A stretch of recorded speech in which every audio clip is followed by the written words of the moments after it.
ജാനകി മുറിയിലേക്ക് വരുന്നുണ്ട്. എന്നിട്ട് പറയാണ്, കണ്ടില്ലേ ഇപ്പൊ പോലും ആ അനിക്ക് ആ ഒരു സമാധാനമില്ല. അവള് വീണ്ടും വലിഞ്ഞേറി വന്നിരിക്കുക. അവളോട് ഞാൻ പ്രത്യേകം പറഞ്ഞതാ വിവാഹത്തിന് അന്ന് വന്നാൽ മതിയെന്ന്. എന്നിട്ട് അവളുടെ അച്ഛനെയും കൂട്ടി വന്നത് കണ്ടില്ലേ എന്നൊക്കെ പറയാണ്. അജയൻ പറയുന്നുണ്ട്, അത് പിന്നെ ഇവിടെ ഉള്ളവരൊക്കെ നിർബന്ധിച്ചാ പിന്നെ ആ കുട്ടി എന്താ ചെയ്യാ? നിർബന്ധിച്ചിട്ടൊന്നും അല്ല. അവനെ ഇപ്പോഴും വശീകരിക്കാൻ ശ്രമിക്കാം. അപ്പോഴേക്കും അജയൻ പറയാണ്, ഇത്രയ്ക്കും ഇഷ്ടമില്ലാതെ അവന് വിവാഹം നടത്തണമെന്ന് എനിക്ക് യാതൊരു താല്പര്യമില്ല. അവൻ ഇഷ്ടപ്പെടുന്ന ഒരു പെൺകുട്ടിയല്ലേ നമുക്ക് വിവാഹം കഴിച്ചു കൊടുക്കുക. അവന് നമുക്ക് ഒറ്റ മോനല്ലേ എന്ന് പറയുന്നുണ്ട്. എന്താ അജയേട്ടാ ഇത്? നാളെ വിവാഹം വെച്ചിട്ടാണോ ഇങ്ങനെയൊക്കെ സംസാരം? ആ നന്ദു ഉണ്ടല്ലോ അവനെ വളയ്ക്കാൻ ശ്രമിക്കുക, അതാ സത്യം. അതുകൊണ്ട് നമ്മുടെ മനസ്സൊക്കെ ഇങ്ങനെ മാറുന്നത്. ആ കനകവും അവളുടെ മോളും കൂടെ കൂടിയിട്ട് ഒരുപാട് നേർച്ചയും വഴിപാടൊക്കെ നടത്തുന്നുണ്ട്. അതുകൊണ്ടാണ് നമ്മുടെയൊക്കെ മനസ്സൊക്കെ ഇങ്ങനെ മാറി മാറി വരുന്നത്. എങ്കിലും പുരോഹിതൻ പറഞ്ഞല്ലേ ജാനകി, അവന് 2 വിവാഹം ഉണ്ടെന്നൊക്കെ.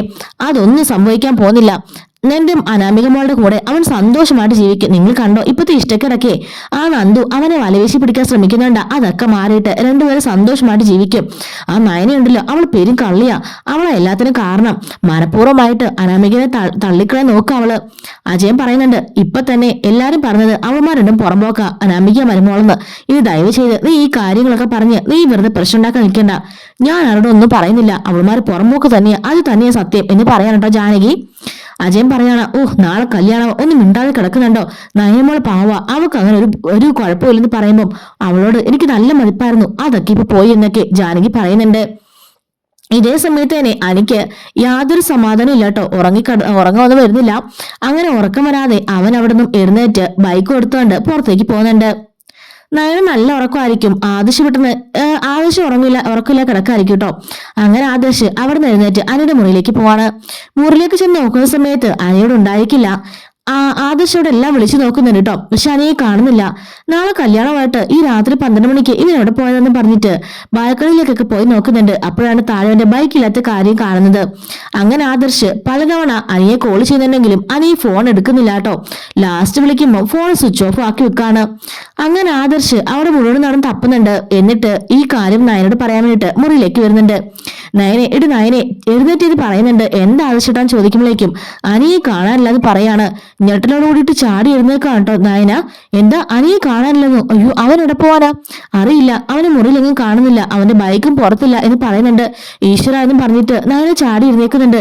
അവന്റെ ഫോണിലേക്ക് വിളിച്ച് നോക്കിയില്ലെന്ന് ചോദിക്കുമ്പോൾ ഞാൻ കുറെ തവണ വിളിച്ച് നോക്കിയെന്ന് പറയുന്നുണ്ട്. ഒന്നുകൂടി വിളിച്ചെന്ന് പറയുന്നുണ്ട്. അങ്ങനെ ഒന്നുകൂടി വിളിക്കുമ്പോൾ ഫോൺ സ്വിച്ച് ഓഫ് ആണെന്ന് പറയുന്നുണ്ട്.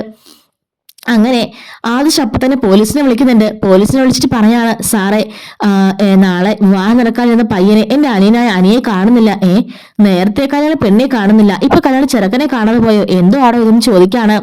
അത് സാർ, പിന്നെ അവൻ ഈ വിവാഹത്തോട് തീരെ താല്പര്യമില്ല. അവൻ തനിയെ പോയതാന്ന് തോന്നേ. കാരണം അവന്റെ മുറിയിൽ അവൻ ഉണ്ടായിരുന്നില്ല, അവന്റെ ബൈക്കും കാണുന്നില്ല. മിക്കവാറും അവനൊന്ന് പോരാൻ സാധ്യത. എങ്ങനെയെങ്കിലും അവനെ എവിടാന്ന് കണ്ടുപിടിച്ചു തരണം. താൻ അവന്റെ മൊബൈൽ നമ്പർ തരാം, അവന്റെ ലാസ്റ്റ് ലൊക്കേഷൻ നമുക്ക് കണ്ടുപിടിക്കാം എന്ന് പറയുന്നുണ്ട്. അങ്ങനെ പോലീസ് പറയുന്ന പ്രകാരം ആദർശ് അവന്റെ ഫോൺ നമ്പർ കൊടുക്കാണ്. അങ്ങനെ ലൊക്കേഷൻ പറയാനും പറഞ്ഞിട്ട് ആ പോലീസുകാരൻ ഫോൺ കട്ടാക്കുന്നുണ്ട്. എന്നിട്ട് ആദർശ് പറയാണ്, അവനും നന്ദു നല്ല ഫ്രണ്ട്സ് അല്ലേ? അങ്ങനെ ഇരിക്കുമ്പോൾ നന്ദു അറിയാമെന്ന് ചോദിച്ചിരിക്കുന്നു. നന്ദുവിന്റെ കൂടെ പോയതാണെന്ന് നോക്കിയെന്ന് പറയുന്നുണ്ട്. അങ്ങനെ നയന ഞാൻ ഇപ്പൊ തന്നെ നോക്കാന്നും പറഞ്ഞിട്ട് നന്ദുവിന്റെ മുറിയിലേക്ക് പോവാണ്. നന്ദു ഈ സമയം ഉറക്കില്ലാതിരിക്കായിരിക്കും. ഡോറിൽ മുട്ടുന്ന സൗണ്ട് കേട്ട് നന്ദു പോയി കഥ ഉറക്കാണ്. എന്താ ചേച്ചിന്ന് ചോദിക്കുമ്പം അനിയെ കാണുന്നില്ലെന്ന് പറയുന്നുണ്ട്. അനിയെ കാണുന്നില്ലെന്നോ? അനി എവിടെ പോവാനാ? അറിയില്ല മോളെ, അനിയെ കാണുന്നില്ല. അവന്റെ ബൈക്കും ഇല്ല. എവിടെയോ മുങ്ങാനാ സാധ്യത. എനിക്ക് പേടിയാവുന്നു. ഇനിയിപ്പം ഇത് നമ്മുടെ തലയിലാവും. എങ്ങനെയെങ്കിലും അനിയെ കണ്ടുപിടിക്കണം. ഞാനും അതിശേഷം പോവാന്നും പറഞ്ഞിട്ട് അവിടുന്ന് ബഹളം വെച്ചിട്ട് നയന ഇറങ്ങിപ്പോന്നുണ്ട്. അങ്ങനെ പോയിട്ട് പറയാണ്, ഇല്ല അതിശേട്ടാ, നന്ദുവിന് അറിയില്ല, നന്ദു കണ്ടില്ലെന്നാ പറഞ്ഞത്, നന്ദു ഉറക്കമായിരുന്നു എന്നൊക്കെ പറയാണ്. ആണോ? ഇവർക്ക് ഉണ്ടെങ്കിൽ കോമൺ ആയിട്ടുള്ള ഫ്രണ്ട്സ് വല്ലതും ഉണ്ടോ എന്നൊക്കെ ചോദിക്കുകയാണ്. അറിയില്ല ആദർശേട്ടാ, എപ്പോഴും രാകേഷും ജയേഷും കൂടെ നടക്കുക, അതുകൊണ്ട് അറിയില്ലെന്ന് പറയുന്നുണ്ട്. അപ്പോഴേക്കും പോലീസ് ആദർശിനെ വിളിച്ചിട്ട് പറയുന്നുണ്ട്, ഇന്ന സ്ഥലത്താണ് അവനുള്ളത്, അവൻ ലാസ്റ്റ് ലൊക്കേഷൻ അവിടെ കാണിച്ചെന്ന് പറയുന്നുണ്ട്. ആദർശ് കട്ടാക്കിട്ട് പറയാണ്, ഇന്ന സ്ഥലത്ത് അവനുള്ളത്, ഈ സ്ഥലത്തിന്റെ കൂത്താട്ടുകുളം അങ്ങനെ എന്തോ പേരാണ് പറയുന്നത്. ഈ സ്ഥലത്ത് ഇവർക്ക് ഫ്രണ്ട്സ് ഉള്ളതായിട്ട് അവർക്ക് അറിയാമോ? നന്ദുവിന്റെയും അനയുടെയും കോമൺ ഉള്ള ഒരു ഫ്രണ്ട് അവിടെ ഒരു റിസോർട്ട് ഉണ്ട്, അവിടെ വർക്ക് ചെയ്യുന്നതാ. മിക്കവാറും അവിടെ കാണുമെന്ന് പറയാണ് റിസോർട്ടിൽ. എങ്ങനെയാ അവൻ അവിടെ തന്നെ കാണും. നമുക്ക് ഇവിടെ ആരും അറിയിക്കേണ്ട, എല്ലാവരും നല്ല ഉറക്കമായിരിക്കും. ആരെല്ലാം അറിഞ്ഞാല് എല്ലാം ടെൻഷൻ അടിക്കും. നമുക്ക് ആരോടും പറയാതെ തന്നെ പോവാന്നും പറഞ്ഞിട്ട് ആദർശിനേനെയും പോവാൻ റെഡിയാവാണ്. നയനെ പറയണം അത് എല്ലാവരും സുഖമായിട്ട് കിടന്ന് ഉറങ്ങായിരിക്കും, നാളെ അവന്റെ വിവാഹമല്ലേ. ഈ സമയത്ത് എല്ലാരും അറിയിച്ച് ടെൻഷൻ അടിപ്പിക്കേണ്ട, അനാമികയും പറഞ്ഞാൽ ടെൻഷൻ അടിക്കും, അതുകൊണ്ട് നമുക്ക് തന്നെ പോവാന്നും പറഞ്ഞിട്ട് ആരും അറിയാതെ കാറെടുത്തുകൊണ്ട് ആദർശ് നായനെയും അവനെ അന്വേഷിച്ച് പുറത്തേക്ക് പോകുന്നുണ്ട് കേട്ടോ. അങ്ങനെ വണ്ടിയിൽ വെച്ച് ആദർശ് പറയാണ് അവൻ ഈ കല്യാണത്തിന് തീരെ താല്പര്യമില്ലായിരുന്നു. ഇത്രയ്ക്കും ബഹളാണെന്ന് അറിഞ്ഞെങ്കിൽ നേരത്തെ കല്യാണം വേണ്ടെന്ന് വെച്ചാൽ മതിയായിരുന്നു പറയാണ്. അയ്യോ ആദർശേട്ടാ അത് വേണ്ട, അനാമിക നല്ല കുട്ടിയാ, അവനിപ്പോൾ ഉള്ള ദേഷ്യമൊക്കെ മാറിക്കോളും. പിന്നെ ഇഷ്ടമില്ലാതെ വിവാഹം കഴിച്ചാൽ പിന്നെ ആദ്യ ജീവിതത്തിൽ കല്ലുകടിയായിരിക്കും, ജീവിതകാലം മുഴുവനും അങ്ങനെ ആയിരിക്കുമെന്ന് ആദർശ് പറയുമ്പോൾ നയന് പറയാണ് നമ്മളും ആദ്യം അങ്ങനെ ആയിരുന്നല്ലോ, ഇപ്പൊ നമ്മൾ കുഴപ്പമില്ലെന്ന് പറയുമ്പോൾ ആദർശ് പറയാണ് എന്നും പറഞ്ഞ് നമ്മൾ പൂർണ്ണമായിട്ട് ദാമ്പത്യത്തിലേക്കൊന്നും എത്തിയിട്ടില്ലല്ലോ, ഇപ്പോഴും നമ്മൾ തമ്മിൽ ചേർച്ചക്കുറവൊക്കെ ഉണ്ടല്ലോ എന്ന് പറയാണ്. അന്ന് പുരോഹിതൻ പറഞ്ഞല്ലേ നമ്മുടെ വിവാഹം നടന്ന് നല്ല ബെസ്റ്റ് മുഹൂർത്തത്തിലാണെന്ന്, അതുകൊണ്ടാ നമ്മളിപ്പോ പിരിയാൻ നമ്മൾ ശ്രമിച്ചാൽ പോലും പിരിയാൻ പറ്റില്ല എന്ന് അങ്ങനെ അയാൾ പറഞ്ഞതല്ലേ, അതുകൊണ്ടായിരിക്കും എന്നൊക്കെ ആദർശ് പറയാണ്. ഞാൻ എന്നേക്കാൾ ഇമ്പോർട്ടൻസ് കൊടുത്തിരുന്നത് അനിക്കാം. നമ്മുടെ വിവാഹശേഷം അവനുള്ള മിണ്ടാട്ടം പോലും കുറഞ്ഞു പോയത്, അല്ലെങ്കിൽ ഞാൻ എപ്പോഴും അവന്റെ കൂടെ തന്നെ ആയിരുന്നു.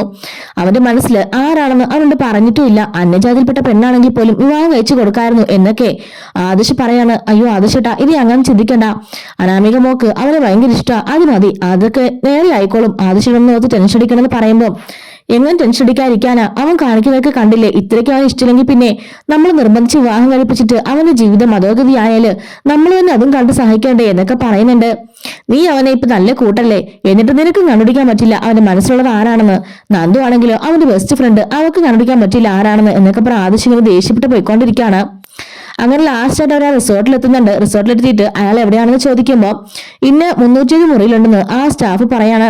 അങ്ങനെ അവർ അവിടെ പോയി ഡോർ തട്ടുന്നുണ്ട് കേട്ടോ. തുറക്കുന്നത് രാകേഷായിരിക്കും.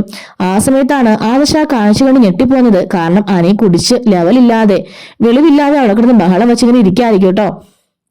ആദർശ് കയറി വന്ന പാടെ തന്നെ അനിയെ പിടിച്ചിട്ട് തല്ലുന്നുണ്ട്. ഡാ നാളെ വിവാഹം ആയിക്കൊണ്ട് നീ എന്ത് കോലാടി കാണിക്കുന്നേ, നീ മദ്യപിച്ചോടാ എന്നൊക്കെ ചോദിച്ചിട്ട് വീണ്ടും വീണ്ടും അനിയെ പൊതിരെ തല്ലുന്നുണ്ട്. അപ്പോഴേക്കും നയനെ പിടിച്ചു മാറ്റാണ്. ആദർശേട്ടാ എന്താ നീ കാണിക്കുന്നേ, അനി ഇങ്ങനെ തല്ലുന്നേ എന്നൊക്കെ ചോദിക്കാണ്. പിന്നെ കാണിച്ച പരിപാടി കണ്ടില്ലടി കള്ളും കുടിച്ച് കിടക്കുന്നത് എന്നൊക്കെ പറയുമ്പോഴേക്കും രാകേഷിനോട് ചോദിക്കാണ് എന്താണ് കാണിച്ചൊക്കെ വെച്ചിരിക്കുന്നത്, നിന്റെയൊക്കെ കൂട്ടുകാരനല്ലേ, നാളെ വിവാഹമായിട്ട് നീയൊക്കെ എന്ത് പണി അവനെ കാണിച്ചെന്നൊക്കെ ചോദിക്കാണ്. അപ്പോഴേക്കും രാകേഷ് പറയുന്നുണ്ട് ആദർശേട്ടാ ഞങ്ങൾ ഇക്കാര്യത്തിൽ നിരപരാധിയാ, ഇവനെ ഇങ്ങോട്ടേക്ക് വന്നത് എന്താ സംഭവിച്ചെന്ന് അറിയാമെന്ന് ചോദിച്ചിട്ട് രാകേഷ് കാര്യങ്ങളെല്ലാം ആദർശോട് തുറന്ന് പറയുന്നുണ്ട്. അങ്ങനെ അപ്പൊ നയന ഇങ്ങനെ പേടിച്ച് നിൽക്കുകയാണ്. രാകേഷ് നന്ദുവിന്റെ കാര്യം പറയുമോന്ന് ഓർത്തിട്ട്. അങ്ങനെ ആ ഒരു ഫുൾ സ്റ്റോപ്പിലാണ് ഇന്നത്തെ സ്റ്റോറി അവസാനിക്കുന്നത് കേട്ടോ. അതായത് രാകേഷ് ആദർശോട് പറയാൻ തുടങ്ങുകയാണ് എന്താ സംഭവിച്ചെന്നുള്ളത്. അപ്പൊ മിക്കവാറും നന്ദുവിന്റെ കേസ് രാകേഷ് പറയുമോ ഇല്ലോ നമുക്ക് കണ്ടറിയണം. അപ്പൊ ഇനി മിക്കവാറും ആദർശ് നയനോട് പിണങ്ങാനുള്ള സാധ്യതയുണ്ട്. കാരണം ഇത്ര നാൾ നന്ദുവിന്റെ കേസ് ആയിട്ടുള്ള പറഞ്ഞില്ലല്ലോ, അതുകൊണ്ട് തന്നെ പിണങ്ങാനുള്ള സാധ്യതയുണ്ട്. അപ്പൊ എന്താണെന്നുള്ളതൊക്കെ നമ്മൾ നാളെ അറിയാൻ സാധിക്കുള്ളൂ. ഇന്ന് വൈകിട്ടത്തെ പ്രോമോ വന്നിട്ട് നമ്മൾ അത് അപ്ലോഡ് ചെയ്യുന്നതായിരിക്കും കേട്ടോ. മിസ്സാതിരിക്കാൻ ചാനൽ സബ്സ്ക്രൈബ് സപ്പോർട്ട് ചെയ്യണേ. Thanks for watching.